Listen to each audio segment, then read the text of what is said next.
अस्सलाम वालेकुम दोस्तों, मैं हूं doctor Umar pain relief and chiropractic care से। आज हम एक नई वीडियो के साथ आपकी खिदमत में हाजिर हैं। बैक पेन हमारे यहाँ बहुत कॉमन हो गया है और आजकल जो मेरे पास पेशेंट्स आ रहे हैं तो उसमें ऑलमोस्ट हर तीसरा पेशेंट जो है वो बैक पेन की कंप्लेन के साथ आ रहा है और मैं बड़ा सरप्राइज़ होता हूँ देख के कि उसमें से मेजॉरिटी जो है वो यंगस्टर्स की है। तकरीबन 20 ईयर से लेके 40 या 35 ईयर्स की एज ग्रुप के लोग ज़्यादा हैं। और आज भी हमारे पास एक पेशेंट आई हैं जो कि बहुत यंग हैं और मेडिकल प्रोफेशन से बिलोंग करती हैं। आमना नाम है उनका। बाय प्रोफेशन वो स्टाफ नर्स हैं, एक हॉस्पिटल में 8 घंटे की जॉब करती हैं। उनके कुछ इश्यूज़ हैं, हम वो भी देखेंगे और उसके अलावा जो है उनकी असेसमेंट, उनका ट्रीटमेंट हम सब आपसे शेयर करेंगे, आपको दिखाएंगे। बैक पेन बहुत कॉमन हो गया है हमारे यहाँ और उसकी वजूहात हैं सेडेंट्री लाइफस्टाइल, एक्सरसाइजेज़ की लैकिंग है बहुत ज़्यादा। हमारे यंगस्टर्स जो हैं वो आजकल गैजेट से फ्री नहीं होते, उनको एक्सरसाइज और जिम के लिए टाइम नहीं मिलता। और ये मैं वो आपसे शेयर कर रहा हूँ जो मुझे पेशेंट से फीडबैक मिलता है। 70% पेशेंट वो होता है जब मैं पूछता हूँ कि आपका लाइफस्टाइल क्या है, एक्सरसाइजेज, जिम, वॉक कुछ होता है रेगुलर बेसिस पे, तो 70% वो लोग होते हैं जिनका जवाब ये होता है कि मुझे टाइम नहीं मिलता। तो 24 आवर्स में से 1 घंटा एक्सरसाइजेस के लिए निकालना, अपनी फ़िटनेस के ऊपर स्पेंड करना, वो कोई मुश्किल काम नहीं है, हर कोई कर सकता है। तो अगर आप एक्सरसाइजेज़ की एक अच्छी रूटीन बना के रखें, अपनी स्पाइन का ख्याल रखें, अपने पोस्चर का ध्यान रखें, गैजेट्स का यूज़ करें ज़रूरी है, कंप्यूटर का इस्तेमाल ज़रूरी है, लैपटॉप का इस्तेमाल ज़रूरी है। हर प्रोफेशन में इन चीज़ों की ज़रूरत पड़ती है। इवन कि हमारे मेडिकल प्रोफेशन में भी हमें लैपटॉप और गैजेट्स की नीड पड़ती है, लेकिन उसके इस्तेमाल के वक्त अपने पोस्चर का ध्यान रखें।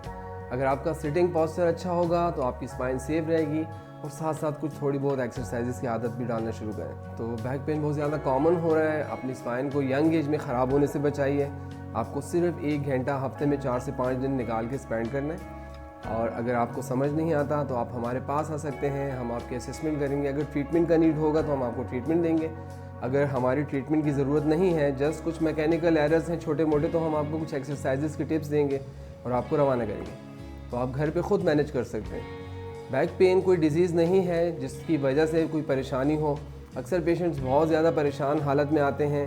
बैक पेन एक मैकेनिकल एरर है। अल्लाह ताला ने जो हमारी बॉडी की एक नॉर्मल बायोमैकेनिक्स रखी है, उन बायोमैकेनिक्स में जब कुछ एरर्स डेवलप होते हैं, कुछ डिसबैलेंसेस आते हैं, मिसअलाइनमेंट्स होती हैं, वो कॉज करता है बैक पेन। तो अगर आप अपनी बॉडी की बायोमैकेनिक्स का ख्याल रखेंगे, पोस्चर का ध्यान रखेंगे, तो ये जो नेचुरल अलाइनमेंट्स होती हैं हमारी स्पाइन की, हमारे पेल्विस की, ये अपनी जगह इंटैक्ट रहती हैं और आप बैक पेन से दूर रहते हैं। जब हमारे इस बोनी स्ट्रक्चर में कुछ डिसबैलेंसेस डेवलप होते हैं, मिसअलाइनमेंट्स होती हैं, उसका एक बैड इफेक्ट आपके मसल्स पे पड़ता रहता है मुसलसल एवरीडे।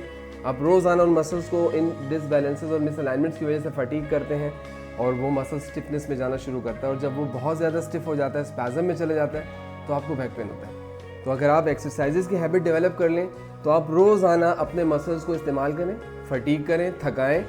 रात को सोने से पहले आप थोड़ी बहुत स्ट्रेचेस वगैरह करने की आदत डालें, उसको रिलैक्स करें, ताकि नेक्स्ट डे जब आप उठें तो आपका मसल बिल्कुल रेडी हो अगले दिन की फटीग उठाने के लिए। तो अगर आप रोज़ाना इसको थकाएंगे, रोज़ाना फटीग करेंगे, जाके सो जाएंगे, अगले दिन फिर दोबारा से फटीग करेंगे, तो वो करते करते collectively at the end back pain की शक्ल में आपके सामने आता है।